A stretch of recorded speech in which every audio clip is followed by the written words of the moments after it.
Hello, ladies and gentlemen, and welcome to another episode of The Reading Corner with MooseChangerPat. Well, that's me, in case you're wondering. Today we are reading Magician's Gambit, Chapter 2, Book 3 of the Belgariad by David Eddings. And as always, you should support the original work by buying the original book. Chapter 2. The trip up to the rapids of the River of the Serpent took the better part of a week. Although it was still swelteringly hot, they had all by now grown at least partially accustomed to the climate. Princess Sinadra spent most of her time sitting on deck with Pulgera, pointedly ignoring Geryon. She did, however, glance frequently his way to see if she could detect any signs of suffering. Since her life was entirely in the hands of these people, Sinadra felt keenly the necessity for winning them over. Belgarath would be no problem. A few winsome little girl smiles, a bit of eyelash fluttering, and a spontaneous-seeming kiss or two would wrap him neatly around one of her fingers. That particular campaign could be conducted at any time she felt it convenient. But Pulgera was a different matter. For one thing, Sinadra was awed by the lady's spectacular beauty. Pulgera was flawless. Even the white lock in the midnight of her hair was not so much a defect as it was sort of a accent, a personal trademark. Most disconcerting to the princess were Pulgera's eyes. Depending on her mood, they ranged in color from gray to deep, deep blue, and they saw through everything. No dissimulation was possible in the face of that calm, steady face. Each time the princess looked into those eyes, she seemed to hear the clink of chains. She definitely had to get on Pulgera's good side. "Lady Pulgera," the princess said one morning as they sat together on deck, while the steaming gray-green jungle slid by on either bank and the sweating sailors labored at their oars. "Yes, dear." Pulgera looked up from the button she was sewing on one of Geryon's tunics. She wore a pale blue dress, open at the throat in the heat. "What is sorcery? I was always told that such things didn't exist." It seemed like a good place to start the discussion. Pulgera smiled at her. "Tolnadran education tends to be a bit one-sided." "Is it a trick of some kind?" Sinadra persisted. "I mean, is it like showing people something with one hand while you're taking something away with the other?" She toyed with the laces on her sandals. "No, dear, it's nothing at all like that." "Exactly how much can one do with it?" "We've never explored that particular boundary," Pulgera replied, her needle still busy. "When something has to be done, we do it. We don't bother worrying about whether we can or not. Different people are better at different things, though. It's somewhat on the order of some men being better at carpentry, while others specialize in stonemasonry." "Geryon's a sorcerer, isn't he? How much can he do?" Now why had she asked that? "I was wondering where this was leading," Pulgera said, giving the tiny girl a penetrating look. Sinadra blushed slightly. "Don't chew on your hair, dear," Pulgera told her. "You'll split the ends." Sinadra quickly removed the curl from between her teeth. "We're not sure what Geryon can do yet," Pulgera continued. "It's probably much too early to tell. He seems to have talent. He certainly makes enough noise whenever he does something, and that's a fair indication of his potential." "He'll probably be a very powerful sorcerer, then." A faint smile touched Pulgera's lips. "Probably so," she replied. "Always assuming that he learns to control himself." "Well," Sinadra declared, "we'll just have to teach him to control himself then, won't we?" Pulgera looked at her for a moment, and then she began to laugh. Sinadra felt a bit sheepish, but she also laughed. Geryon, who was standing not far away, turned to look at them. "What's so funny?" he asked. "Nothing you'd understand, dear," Pulgera told him. He looked offended and moved away, his back stiff and his face set. Sinadra and Pulgera laughed again. When Captain Greldick's ship finally reached the point where rocks and swiftly tumbling water made it impossible to go any further, they moored her to a large tree on the north bank, and the party prepared to go ashore. Beric stood sweating in his mail shirt beside his friend Greldick, watching Heder oversee the unloading of the horses. "If you happen to see my wife, give her my greetings," the red-bearded man said. Greldick nodded. "I'll probably be near Trailheim sometime during the next winter." I don't know what you need to tell her that I know about her pregnancy. She'll probably want to surprise me with my son when I get home. I would not want to spoil that for her. Reldick looked a little surprised. I thought you enjoyed spoiling things for her, Beric. Maybe it's time that Merrill and I made peace with each other. This little war of ours was amusing when we were younger, but it might not be a bad idea to put it aside now, for the sake of the children, if nothing else. Belgarath came up on deck and joined the two bearded Cherriks. Go to Val Alorn, he told Captain Greldick. Tell Enheg where we are and what we're doing. Have him get word to the others. Tell them that I absolutely forbid their going to war with the Angarax just now. Tuchik has the orb at Rakthal, and if there's a war, Tar Urgas will seal the borders of Thal Murgos. Things are going to be difficult enough for us without that to contend with. I'll tell him, Greldick replied doubtfully. I don't think he'll like it much, though. He doesn't have to like it, Belgarath said bluntly. He just has to do it. Synedra, standing not far away, felt a little startled when she heard the shabby-looking old man issuing his peremptory commands. How could he speak so to sovereign kings? And what if Geryon, as a sorcerer, should someday have a similar authority? She turned and gazed at the young man who was helping Durnik the smith calm an excited horse. He didn't look authoritative. She pursed her lips. A robe of some kind might help, she thought, and maybe some sort of book of magic in his hands, and perhaps just that hint of a beard. She narrowed her eyes, imagining him so robed, booked, and bearded. Geryon, obviously feeling her eyes on him, looked quickly in her direction, his expression questioning. He was so ordinary. The image of this plain, unassuming boy and the finery she had concocted for him in her mind was suddenly ludicrous. Without meaning to, she laughed. Geryon flushed and stiffly turned his back on her. Since the rapids of the River of the Serpent effectively blocked all further navigation upriver, the trail leading up into the hills was quite broad, indicating that most travelers struck out overland at that point. As they rode up out of the valley in the mid-morning sunlight, they passed rather quickly out of the tangled jungle growth lining the river and moving into a hardwood forest that was much more to Synedra's liking. At the crest of the first rise, they even encountered a breeze that seemed to brush away the sweltering heat and stink of Nyasa's festering swamps. Synedra's spirits lifted immediately. She considered the company of Prince Keldar, but he was dozing in his saddle, and Synedra was just a bit afraid of the sharp-nosed Draznian. She recognized immediately that the cynical wise man could probably read her like a book, and she didn't really care for that idea. Instead, she rode forward along the column to ride with Baron Mandorallen, who led the way, as was his custom. Her move was prompted in part by the desire to get as far away from the steaming river as possible, but there was more to it than that. It occurred to her that this might be an excellent opportunity to question this Arendish nobleman about a matter that had interested her.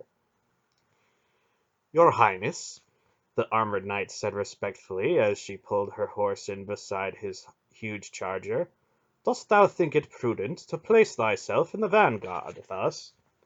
Who would be foolish as to attack the bravest knight in the world? She asked with artful innocence.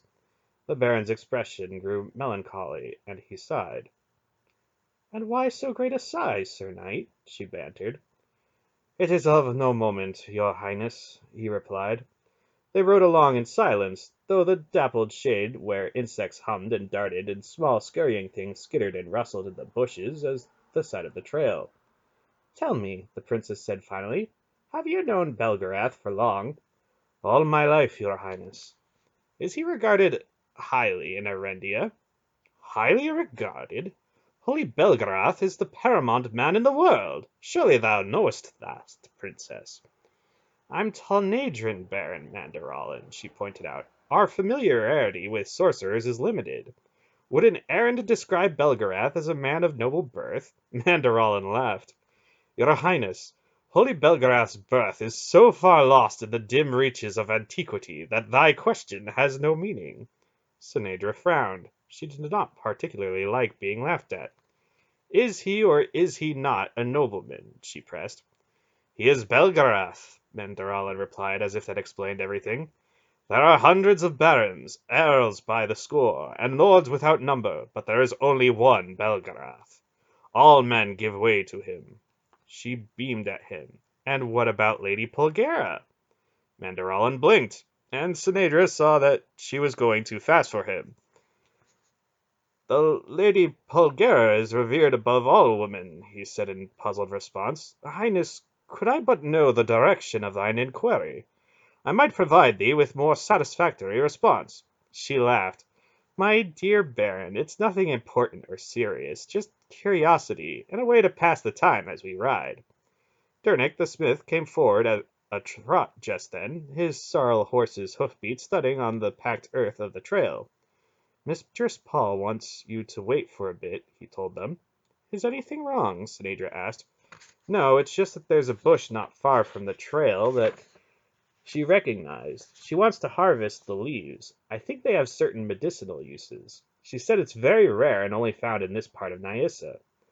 The smith's plain, honest face was respectful, as it always was when he spoke of Pulgera. Sinedra had certain private suspicions about Durnik's feelings, but she kept them to herself.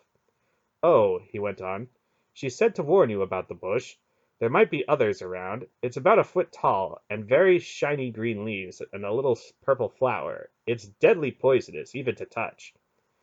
"We will not stray from the trail, good man," Mandorallen assured him, "but will abide here against the lady's permission to proceed." Durnik nodded and rode on back down the trail. Sinedra and Mandorallen pulled their horses into the shade of the broad tree and sat waiting. "How do the Erins regard Geryon?" Sinedra asked suddenly. "Geryon is a good lad," Mandorallen replied, somewhat confused. "But hardly noble," she prompted him. "Highness," Mandorallen told her delicately, "thine education, I fear, hath led thee astray. Geryon is one of the line of Belgarath and Pulgera. Though he hath no rank such as thou and I both have, his blood is the noblest in the world. I would give credence to him without question should he ask it of me, which he would not, being a modest lad. During our sojourn at the court of Coradolin at Volmember, a young countess pursued him most fervently, thinking to gain status and prestige by marriage to him." "Really?" Sinedra asked with a hard little edge coming into her voice. "She sought betrothal and trapped him often with blatant invitation to dalliance and sweet conversation." "A beautiful countess?" "One of the great beauties of the kingdom." "I see." Sinedra's voice was like ice. "Have I given offense, Highness?" "It's not important." Mandorallen sighed again. "What is it now?" she snapped. "I perceive that my faults are many." "I thought you were supposed to be the perfect man." She regretted that instantly. "Nay, Highness, I am marred beyond thy conception." "A bit undiplomatic, perhaps, but that's no great flaw in an errand." "Cowardice is, your Highness." She laughed at the notion. "Cowardice? You?" "I have found that fault in myself," he admitted. "Don't be ridiculous," she scoffed. "If anything, your fault lies in the other direction." "It is difficult to believe, I know," he replied, "but I assure thee with great shame that I have felt the grip of fear upon my heart." Sinedra was baffled by the knight's mournful confession. She was struggling to find some proper reply when a great crashing rush burst out of the undergrowth. A few yards away, with a sudden start of panic, her horse wheeled and bolted. She caught only the briefest glimpse of something large and tawny leaping out of the bushes at her. Large, tawny, and with a great gaping mouth. She tried desperately to cling to her saddle with one hand and to control her terrified horse with the other, but its frantic flight took him under a low branch, and she was swept off its back to land unceremoniously in the middle of the trail. She rolled to her hands and knees, and then froze as she faced the beast that had so clumsily burst forth from concealment. She saw at once that the lion was not very old. She noted that, though his body was fully developed, he had only a half-grown mane. Clearly he was an adolescent, unskilled at hunting. He roared with frustration as he watched the fleeing horse disappear back down the trail, and his tail lashed. The princess felt a momentary touch of amusement. He was so young, so awkward. Then her amusement was replaced by irritation with this clumsy young beast who had caused her humiliating unhorsing. She rose to her feet, brushed off her knees, and looked at him sternly. "Shoo!" she said with an insistent flip of her hand. She was, after all, a princess, and he was only a lion, a very young and foolish lion. The yellow eyes fell on her then, and narrowed slightly. The lashing tail grew suddenly quite still. The young lion's eyes widened for a sort of dreadful intensity, and he crouched, his belly going low to the ground, his upper lip lifted to reveal his very long white teeth. He took one slow step toward her, his great paw touching down softly. "Don't you dare!" she told him indignantly. "Remain quite still, Highness," Mandorallen warned her in a deathly quiet voice.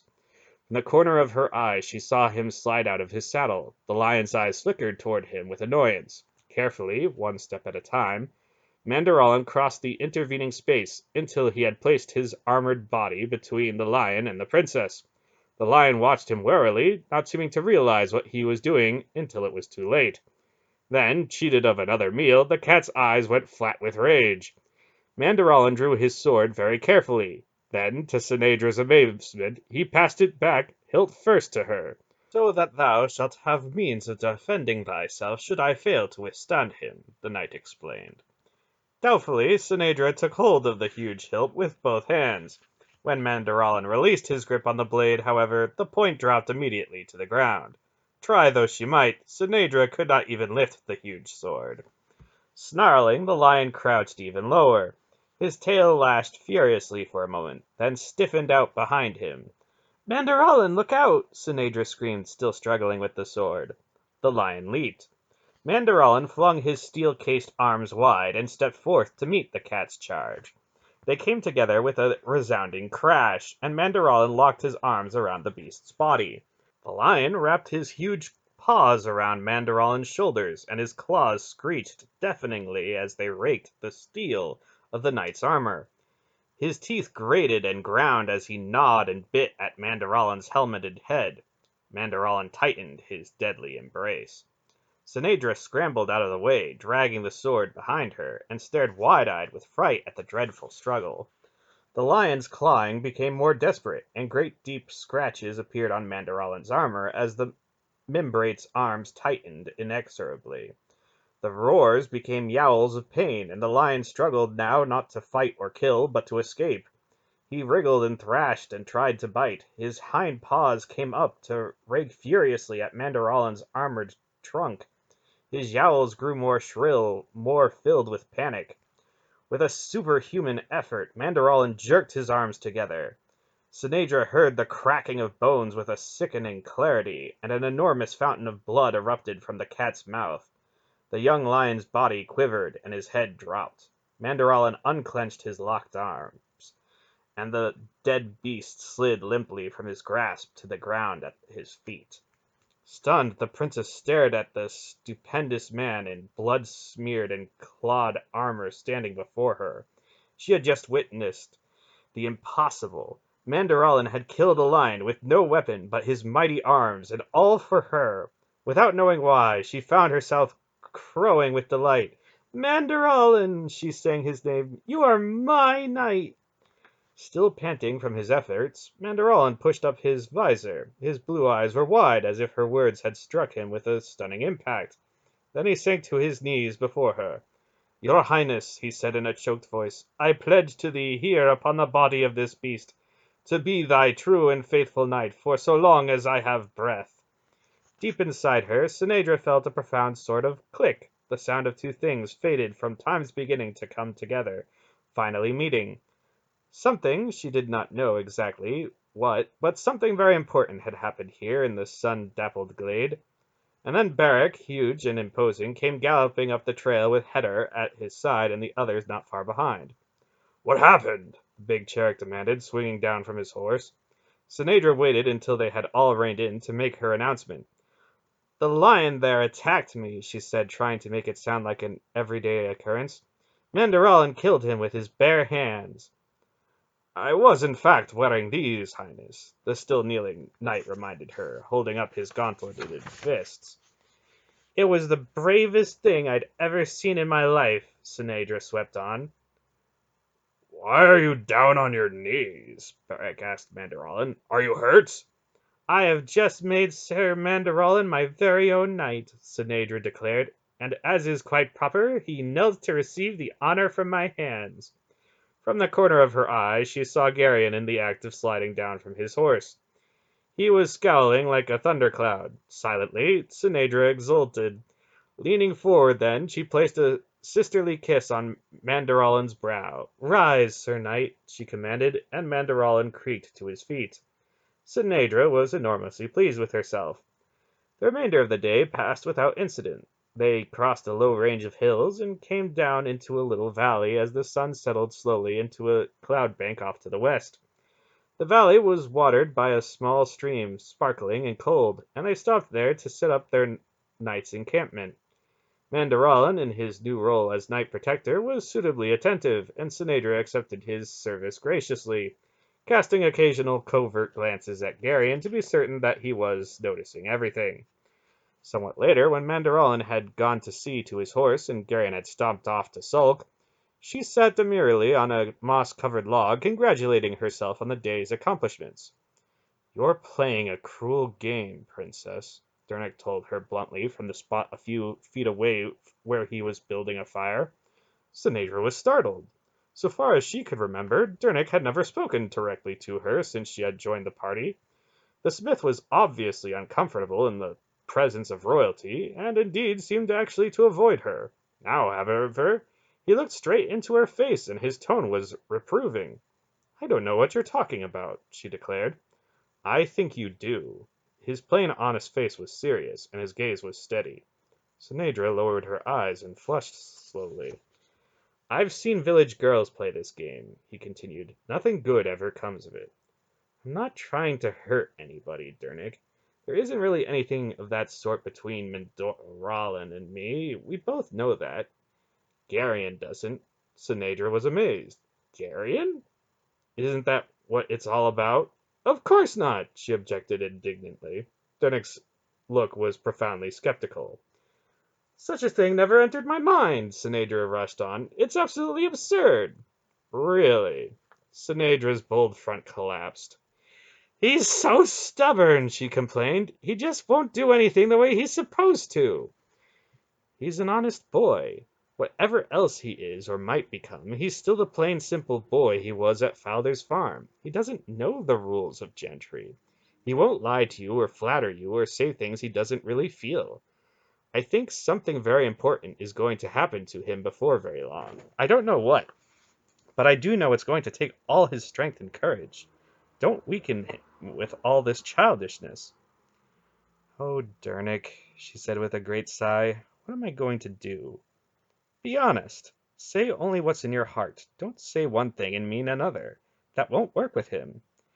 I know. That's what makes it all so difficult. He was raised one way and I was raised another. We're never going to get along. She sighed again. Durnik smiled, a gentle, almost whimsical smile. It's not all that bad, Princess, he told her.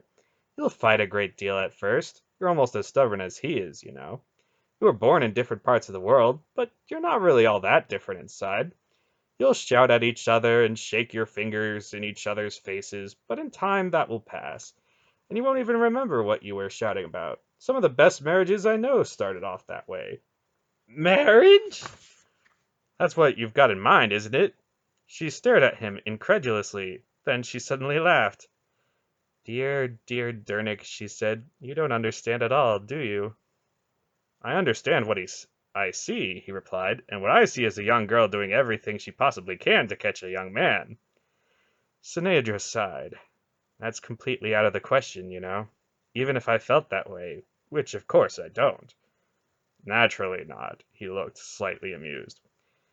Dear Durnik, she said again, I can't even allow myself such thoughts. You forget who I am. That isn't very likely, he told her. You're usually very careful to keep the fact firmly in front of everybody. Don't you know what it means? He looked a bit perplexed. I don't quite follow. I'm an imperial princess, the jewel of the empire, and I belong to the empire. I'll have absolutely no voice in the decision about who I'm going to marry. The decision will be made by my father and the council of advisors. My husband will be rich and powerful, probably much older than I am, and my marriage to him will be to the advantage of the empire and the house of Baroon. I probably won't even be consulted in the matter. Durnik looked stunned. That's outrageous, he objected. Not really, she told him. My family has the right to protect its interests, and I'm an extremely valuable asset to the Baroons. She sighed again, a forlorn little sigh. It might be nice, though, to be able to choose for myself, I mean. If I could, I might even look at Gary in the way you seem to think I have been looking, even though he's absolutely impossible. The way things are, though, all he can ever be is a friend. I didn't know, he apologized, his plain, practical face melancholy. Don't take it so seriously, Durnik, she said lightly. I've always known that this was the way things have to be. A large, glistening tear, however, welled in the corner of her eye, and Durnik awkwardly put his work-worn hand on her arm to comfort her. Without knowing why, she threw her arms around his neck, buried her face in his chest, and sobbed. There, there, he said clumsily, patting her shaking shoulder. There, there.